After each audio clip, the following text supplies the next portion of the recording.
and thank you for the opportunity to take part in this event. My name is Patrik Rokyta. I am the Vice President of System Architecture at NetNumber and happy to share my thoughts with you on intergenerational 5G solutions. My presentation will take you on a journey showing how network elements of different 3GPP core network generations are deployed in physical, virtual, and cloud environments, and how data-centric intergenerational platforms can help in reducing the deployment complexity and in making the usage of the infrastructure resources more efficient. After the benefits of the infrastructure agnostic solutions are outlined and well understood, I will elaborate on the benefits coming from the unified operations, lifecycle management, security, and other areas. So let's start. Some or many of us have a long-lasting experience with the deployment of the network elements in 2G, 3G, 4G, IMS, and now 5G core networks. We know SS7-based network elements like SDP and HLR. We know diameter-based network elements like DRA, HSS, and PCRF. We know SIP-based elements like CSCF and TAS. And we know all the 5G core network functions that utilize the HTTP2 protocol. What has not changed is that a 3GPP core network of the new generation needs to interwork with the existing and older generations of the 3GPP core networks. 4G has to interwork with 2G and 3G, and 5G has to interwork with 4G, mainly due to a spotty 5G coverage and the lack of 5G roaming we may observe in the initial 5G deployments. With every new generation of the 3GPP core network, there was also seen the evolution of the underlying infrastructure technology. In 4G and IMS, the network elements run inside of virtual machines utilizing virtualized compute, network, and storage resources. For 5G, the preferred deployment model is utilizing the cloud-native infrastructure, providing for the management and orchestration of containerized workloads. The benefits of cloud-native infrastructure are well known and clearly understood. So today, 5G is the driver for the cloud-native infrastructure that will evolve to become the dominant one. But a 5G solution involves also the legacy network elements in the interactions defined for the 5G system.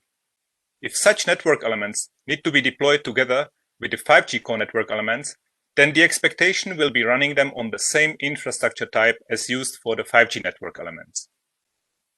Maintaining two different infrastructure types, one for the 5G network elements and one for the legacy network elements, is what I refer to as the deployment model bias that not only causes an increase of the operational complexity and cost, it also makes the usage of the infrastructure resources highly inefficient. And as for any other bias, also here, the optimal value of the deployment model bias is 0. Let's advance the slides.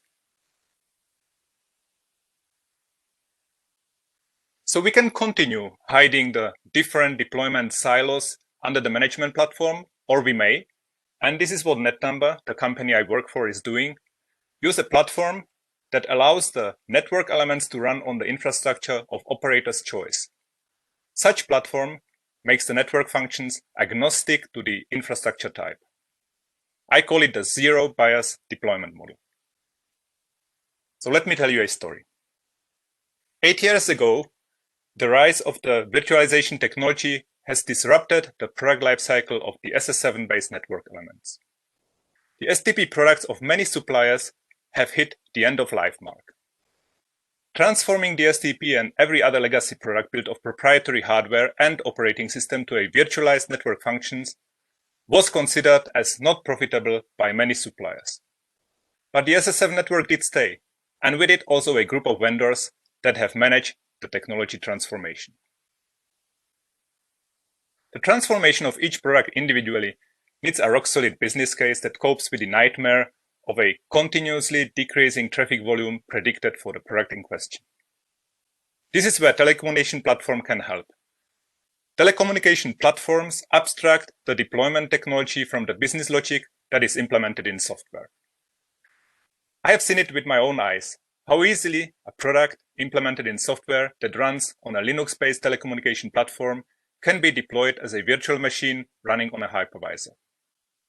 I have also heard all the arguments about the TDM links making such technology transformation impossible. But guess what? In the end, there are STPs running as virtualized network functions in data centers that concentrate all the IP-based traffic generated by the data link converters at the TDM outposts.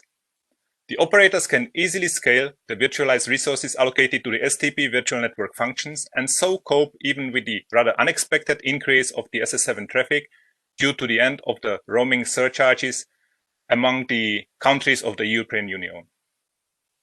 So what a win-win situation for the operators, the vendors, and of course for the people who travel periodically within the EU. And the story goes on. 4 years ago, the attacks over the networks of mobile phone subscribers have become more and more frequent. IMSI and MSISDN identities were harvested, the location of the mobile subscribers faked, password resets utilizing text sent over the SS7 network were intercepted, accounts hijacked, and people's reputation in the social networks damaged.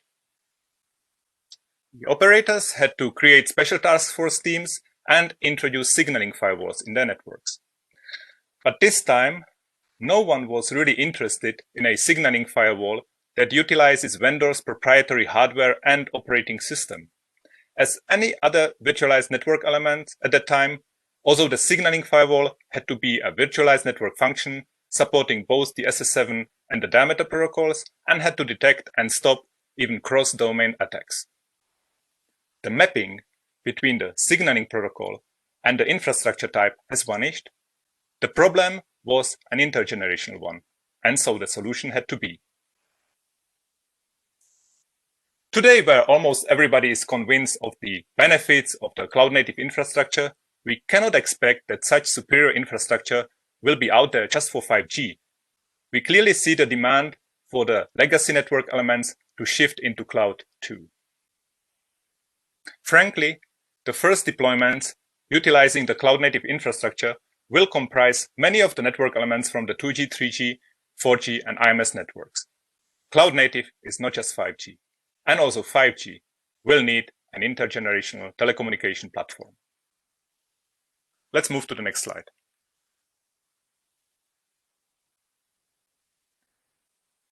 The key message so far is, the solutions and the products that we build shall be infrastructure agnostic. You can hardly explain to an operator that an intergenerational solution consisting of the network elements from different 3GPP core networks, and let's assume 4G and 5G for the sake of simplicity, also need two different infrastructure types. Intergenerational telecommunication platforms help in this task. So what I'm trying to say when promoting intergenerational telecommunication platforms is, be my guest, select the infrastructure you want. And believe me, I have seen 5G RFPs asking both the virtual and cloud infrastructures and even COTS hardware. So once we understand how the intergenerational solutions benefit from the intergenerational telecommunication platforms, we will also start to see the benefits in the other areas, such as the lifecycle management. Everybody understands that automation is a key element in building and operating networks in an economic way. But even after years spent with virtualized deployments, we are still struggling to see it with virtual network functions. This is now completely changing with the introduction of cloud-native products. Cloud-native products are composed of a set of containers that are managed and orchestrated by the container infrastructure management system like Kubernetes. A variety of tools exist today around Kubernetes and the container technology, delivering repositories, package management frameworks, databases, service meshes, monitoring, telemetry, security, and all kinds of other solutions that are utilized by highly scalable, containerized workloads, including the intergenerational telecommunication platforms. With virtual network functions, we have seen deployment artifacts with file sizes in the range of gigabytes. The maintenance tasks that deal with such objects must be precisely planned and executed based on mobs, and any rollback within the same maintenance window can become a challenge. Such situations become rare with cloud-native products. Containers are lightweight, and the lifecycle management tasks can be applied to them in real time. With these well-known and explicitly defined tasks that involve, for example, CI/CD, can be fully automated. Blue-green and canary deployments can be rolled out, switched, and rolled back so easy. And these are just examples. In an orchestrated container-based environment, control loops periodically utilize the health and performance KPIs in state projection and automatically adjust the system without any manual administrative action needed. Many operational tasks such as scaling and healing at a container level do not even need an exposure to the operator. So again, why such a superior infrastructure with so many benefits should be out there just for 5G? And talking about the benefits, let's elaborate on a few of them in conjunction with intergenerational telecommunication platforms and 5G solutions. What should be clear to everybody by now, such telecommunication platform needs to be data-centric and cloud-native. Let's advance the slides.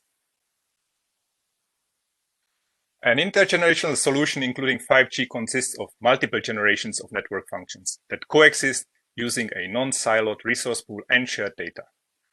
So let me outline a few aspects that need decisive actions to be taken. Important is the utilization of global data in the execution of the business logic and in routing decisions. Examples of such data include, but are not limited to, the number portability data, override services registry, access control lists, security, and network topology data. Efficient and cost-effective routing, as well as a superior security and fraud prevention, is often a result of utilizing global data across domains and regions.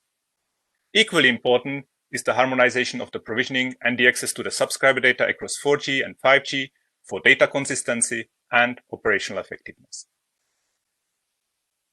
Data analytics and signaling security solutions implementing intelligent algorithms that combine machine learning capabilities with the subscriber and transaction-based data help to protect the subscribers from malicious callers, prevent attacks, and detect fraud, regardless of the network type and signaling protocol. By utilizing low latency and high throughput data pipelines, the intergenerational telecommunication platform can exchange data across sites and domains within milliseconds and help the applications to detect and prevent fraud in real time.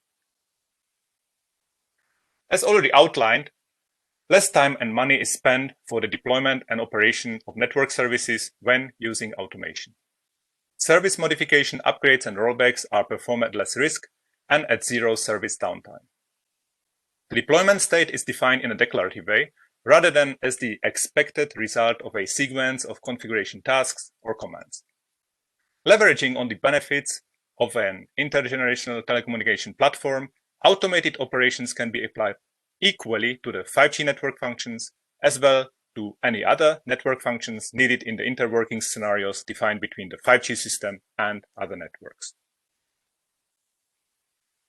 Intergenerational solutions need to be cloud native and therefore portable between different infrastructure types, including the infrastructures of the public cloud providers.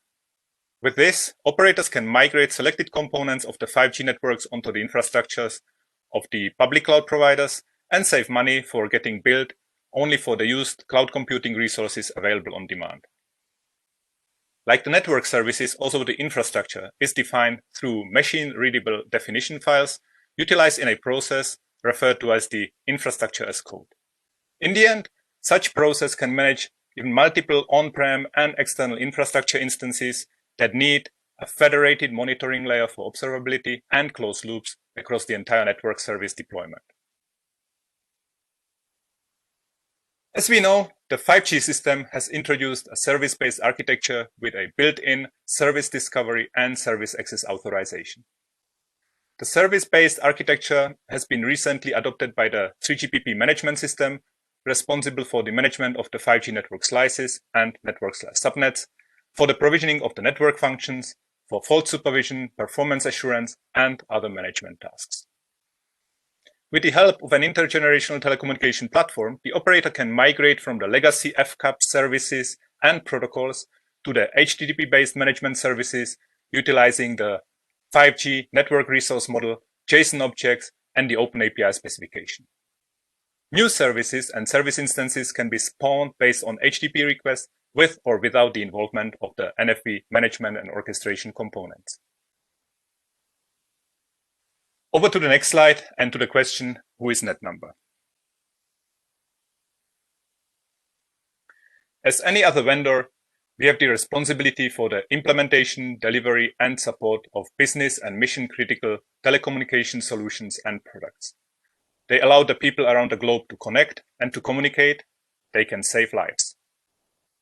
The NetNumber Titanium Intergenerational Platform delivers on the promises outlined in this presentation. Being able to provide a combination of the deployment flexibility and sophisticated intergenerational solutions in the signaling, security, routing, and global data area is the reason why NetNumber is known and valued by the industry.